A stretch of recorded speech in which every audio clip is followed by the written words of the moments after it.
NBA 2K15 is one of those games that going back and really taking a deep look into gave me a ton of respect for. See, I spent that entire year playing on MyLeague for YouTube, as many of you who've been following me for a while know. So I literally didn't get to experience anything other than the park occasionally. And when I sat down to write this review, I was initially a bit biased because the biggest thing I could remember was the feeling I had the day I bought this game. Disappointing.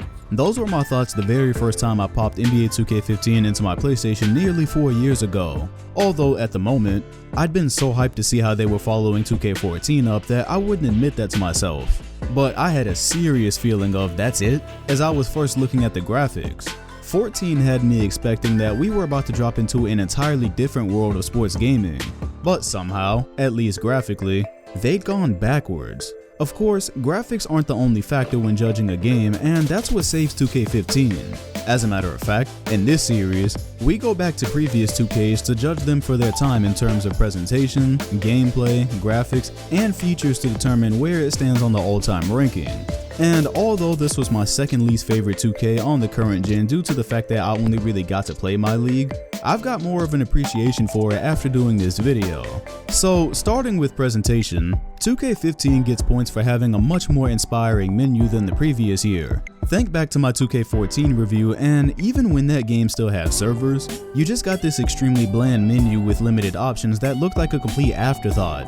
It seriously felt like they finished the game then realized they didn't have a user interface. 2K15, however, was set up in a 3D space that looks as if it was meant to mimic a Jumbotron, and when the servers were online, you'd usually see NBA 2K TV playing here, which was helpful because it was the only way a lot of us would ever watch an episode. Or just whenever we wanted to see Rachel, of course. The team selection screen was decent, and once you were ready to start, you were met with a show by Ernie and Shaq for the first time ever, which was a great way to cover up the loading time. When they were first announced in the trailer, it was pretty mind-blowing. We've probably become numb to it now, but these are the types of little things that have always kept them above the competition. Once you started the game, you'd sometimes be met with a music video like previous 2Ks, but new to this console generation were player introductions which ran very long, and I'm pretty sure people skipped them after the first couple of times, but it was still a nice touch for authenticity. That leads us into the gameplay and what little I remember of it. I do at least recall that my first impression of the game was it was much smoother than 2K14 even though it didn't look as good. Of course, you can thank the 5,000 new animations they added for that, and it always blows my mind how they continue to find that many animations to add from year to year. I also very specifically remember the patch that ruined this game for me and how it felt very imbalanced throughout the year.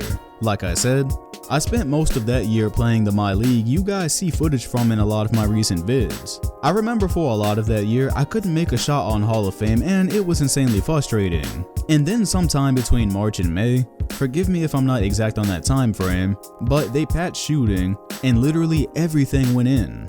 That was also frustrating because it completely took the challenge out of the game for me. Like, I played the Lakers in the finals with Jordan, Bird, and Magic, and I felt like I was holding back to keep the game interesting on Hall of Fame because they just made the game that easy. I'm not sure who else felt those effects or if they were as prevalent in the park and other modes, but I really did not enjoy the rest of my season when that hit. I had to keep tinkering with the sliders most of the year to find what worked. And as far as graphics, we already went over this.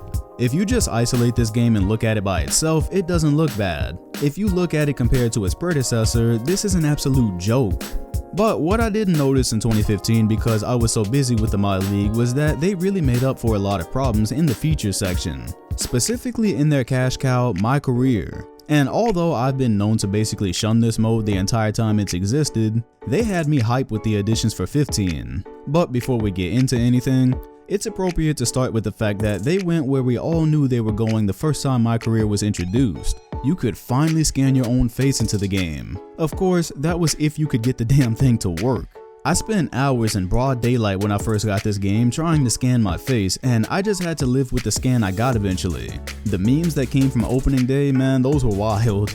Nevertheless, that was a big addition to the NBA 2K franchise. We'd all been waiting on it for years, and it's a feature that's still a large component of MyCareer today and probably will be forever.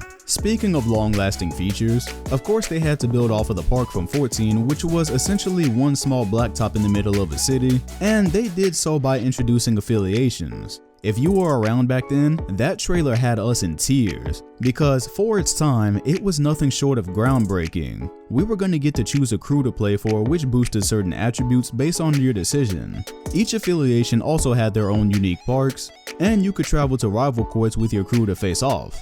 I think this was one of the coolest additions for a new year of 2K because it was just such a big leap from what we previously had. They also introduced the Jordan Rec Center where you could play NBA style games with your players, and the stage where you could feed your gambling addiction without going broke in real life, unless of course you were purchasing VC. Most of the additions to this mode were pleasant, and that goes for offline as well. Instead of your generic draft story for the umpteenth time, you actually had to find your way in the league through contracts around January of that year, as you find out at the beginning of that story in one of the absolute cringiest ways possible: you didn't get drafted this time. Nah, this guy? Man, he's terrible! Good night, everyone, and thanks for... New to this year's story were mentors, meaning no matter what team you landed on, there was a player that had attempted to do voice acting to give you someone to interact with during the season. Now you got some decisions to make. Where you're going to play, where you're going to call home for the next year or so. My advice is just trust your gut. You'll know what it feels right when you see it. I'm going to holler at you later in the summer to see where your mind's at, alright? This is without a doubt some of the worst voice acting ever put through a microphone, and I'm not even sure if it added or took away from the mode, honestly. KD legit sounded like he had a gun to his head and someone was forcing him to read these lines. The features had some changes also, as it wasn't just your teammate grade on the line in this version. You now had to satisfy your coach as well. And then there were those good old badges that you could earn based on how you played. Some of them, like on-court coach, were a really cool touch, because once you earned it, you could control your team down to telling your teammates when to shoot. And for the ultimate flex, after you won a championship, you could wear your ring in my park. So there were some very positive changes to MyCareer, and that's always been the mode everybody plays, so of course that's where most of the focus went. They did some good work on the features as well though. Of course we always have to check up on Blacktop first, and they stopped being greedy as this time the legends weren't locked behind VC. So I was happy to see that, but there was nothing else really cool here. You just had your 1v1 to your 5v5s on the rooftop. Next was a pleasant addition, which was actually more of a callback when they created MyLeague. For those of you who didn't play 2K on last gen, MyLeague is pretty much just what we used to call the Association, which was a fully customizable season mode. Think back to 2K14 where, for some reason, devs thought it was a good idea to ditch the Association for MyGM. You did have the option to just play a season, but that lacked a lot of the features of the associations. For instance, to my memory, in MyGM, you couldn't do anything to affect another franchise that wasn't yours, since that would pretty much give you a competitive advantage for the point of the mode.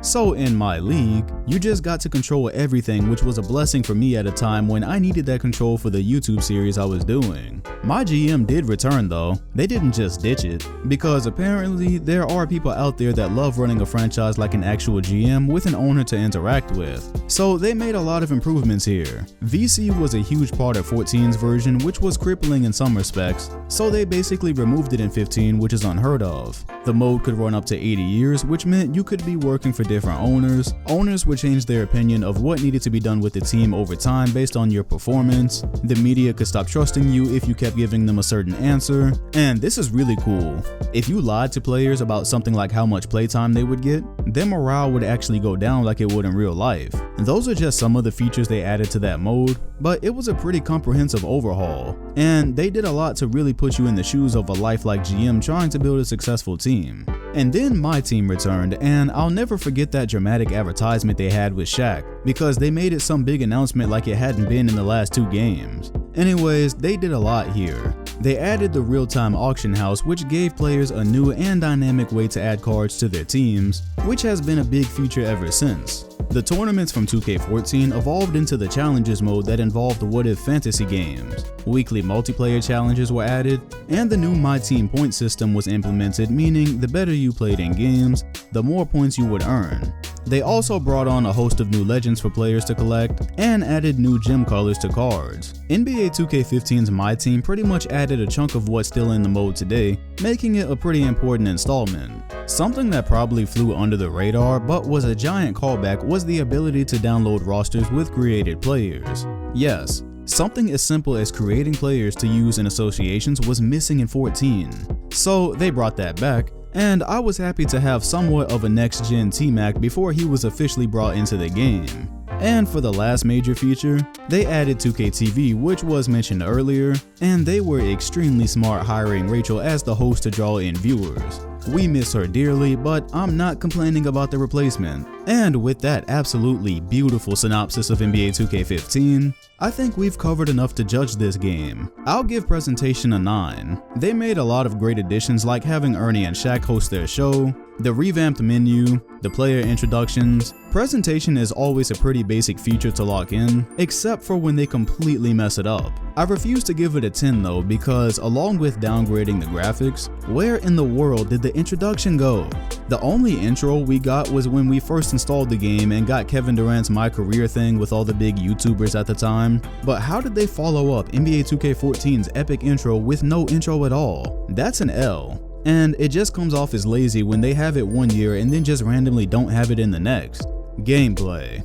I'm gonna go 7.5. My biggest gripe was how easy the game got after the patch, but most of the issues seem to be experienced online and in the park, where people were still zigzagging like crazy. You had to guard demigods, and if that patch messed me up offline, I can only imagine what that was like online. It's a glaring issue that I was having to spend that year trying to invent sliders to make the game more enjoyable, and it's a huge L that the patch altered the gameplay that significantly that many months after the game dropped. Graphics are getting a flat 6, and the only reason I'm not going 5 is because, again, looking at them by itself, they're not that bad. However, this is the worst looking 2K on the current gen, and I'll be able to die happily once I talk to a dev and they clue me in on what the hell happened here. 2K14 was such a visual spectacle, and instead of building on it, they stripped the lighting. I'll tell you, I just don't think I felt a bigger disappointment than when I first put this game in and I was expecting something just really a spectacle like 14. And then you see this. Yeah, that's an L. However, for features I'm going with a 10. They did a lot to improve modes like MyCareer, MyGM, and added stuff we had before that I was eager to get back on this generation of consoles. You don't necessarily get points for that, but I think you can see a lot of what they added gave them a nice framework for what 2K looks like today. That gives us a score of 8.1, which actually ties it with NBA 2K19. It's been a while since I did one of these videos, so I have to remind you that these scores reflect what the game was to us at the time. Obviously 2K15 is superior to 9 in many ways, yet they've given us our first tie here, so that's going to be interesting to figure out at the end when we do the official rankings. However, the score may not reflect the importance of this game in terms of where we are today. If you do watch this video again, take note of how much it added that we still see in 2K19. The rec center and anti-up, a lot of features on MyTeam and MyCareer. It was actually a pretty hefty upgrade from 2K14 in terms of things to do, and they've rightfully kept a lot of it around. If I had time to play anything other than MyLeague that year, it probably would have been one of my personal favorites. And if the graphics had either stayed the same or even slightly improved upon 14's, it would have a much better score. But that's where we are for now. So if you enjoyed this video, make sure to go into the 2K retrospective playlist and watch all the others, because I've done one of these videos for all of them down to NBA 2K7. If you want to see the next one as soon as possible, hit the like button, comment, and sub, and hit the bell next to my name for notifications when it comes out. Thanks for watching, and I'll see you all in the next one.